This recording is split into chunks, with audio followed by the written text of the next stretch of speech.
آیا تاسو پوهیږئ چې انلاین صرافي څه ته ویل کیږي چې په انګلیسي کې ورته فورجن ایکسچینج ویل کیږي؟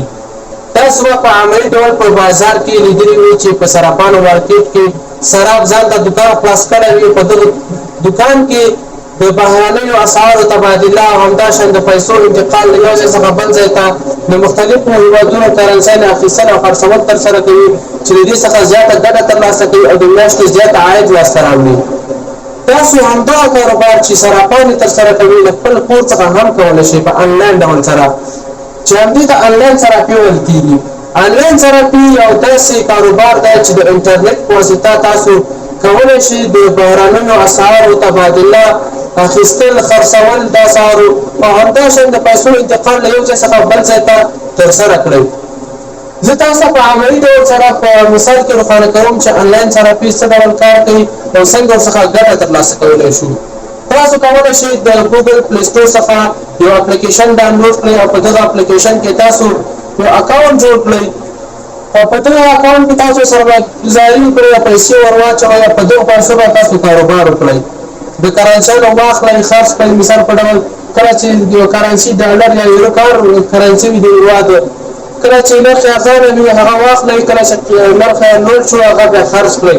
همداشان د پیسو انتقال یو ځای څخه بل ځای ته، د اسعارو تبادله چې له دې څخه تاسو کولی شئ زیاته ګټه ترلاسه کړئ. د مثال په ډول اوس وخت کې یو ډالر مساوي کېږي له 40 افغانیو سره. اوس د یو ډالر نرخ چې ده 40 افغانۍ ورڅخه جوړېږي. اوس وخت کې ډالر نرخ ټیټ دی او تاسو به اټکل کوئ چې په راتلونکي کې به د ډالر نرخ لوړ شي. اوس چې نرخ یې ټیټ دی تاسو په اوس وخت کې ډالر اخلئ، مثلا $1000 اخلئ د کاروبار لپاره. $1000 واخیستل چې $1000 تاسو چې نرخ یې 40 دی د دې څخه جوړېږي 40,000 افغانۍ. تاسو $1000 واخیستل په 40 کې، په راتلونکي کې تاسو نیک کار دا تحلیل مو داسې ده چې راتلونکي کې به د ډالر نرخ پورته شي. خو یو څو ورځې وروسته په رښتیا ډول سره هم ډالر پورته شو. مثلا یو ډالر څخه اوس جوړېږي 15 افغانۍ. اوس مخکې تاسو سره ډالر دی او دغه ډالر دوباره غواړئ خرڅ کړئ او افغانۍ پرې واخلئ. کله چې تاسو دغه ډالر تاسو دي $1000 د دې څخه افغانۍ اخلئ چې نرخ یې 15 وي، د $10,000 نه جوړېږي 15,000 افغانۍ.